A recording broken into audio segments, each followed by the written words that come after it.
说水个好，国情解说两句啊，含你做参考。解说，解文说义。好朋友，咱知影讲台湾话真侪迄个讲外音的笑话。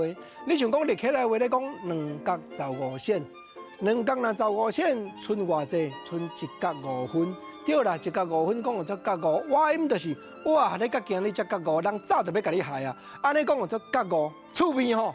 即个外音的俗语嘛真侪。头一句我来讲，民间定定人咧讲人咧做天咧看，毋过另外有人讲讲人咧做天咧嚼。即句嚼当然是讲目睭金酷酷咧甲你上啊。毋过另外一个解说外音，要外音解说啥？就是讲天公伯啊，毋是干那伫咧看尔，人伊会晓出手。会保庇善做好事的人，得到好报，得到公道。我那会制裁遐个恶的人，得到恶果。安尼吼，人咧做，天咧嚼。有人讲话音讲，人咧做，天咧瞧，吹瞧的瞧就对啊啦。天公伯啊，伸手会甲你摆布哦。啊，共款，即个话音的趣味，另外一句国情要继续讲，讲布袋戏戏台顶，听我叫定咧讲的。哦，我听你讲完，从头至尾我了解。代志原来如此，结果听我叫伊毋讲原来如此，伊调讲要讲原来如鸟。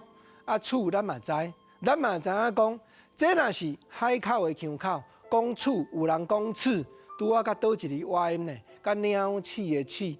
这若台南若宜兰就讲鼠啊，毋过海口咱拢讲厝，厝原来如此的厝，说来说去迄个厝，台湾话拄啊倒边讲。咱莫讲原来如此，毋是如此啦，毋是甲厝共款，甲鸟共款，敢毋好。所以讲原来如鸟，就是对遮来啦。过来，咱来讲第三句，我那讲话音的。即句吼，人伫咧讲哇，我上涉袂了啦，我50啊啦，有货吼，虽然有货啦，但是卖无钱啊啦。较早老辈定定讲即个话，较顾谦，伫咧讲家己。我那半拍俏谈，毋过咱嘛知讲现代社会60、70、80才做头路、赚大钱的满满是。即句话是古早人咧讲我有货啦。啊，毋过即句有货，话音话对倒位来？就是国情头拄仔咧讲的，卖无钱嘛，规间拢总货，蹲甲甜甜嘛。开10岁仔店的人讲我遮拢总货，对啦。话音就是货头的货。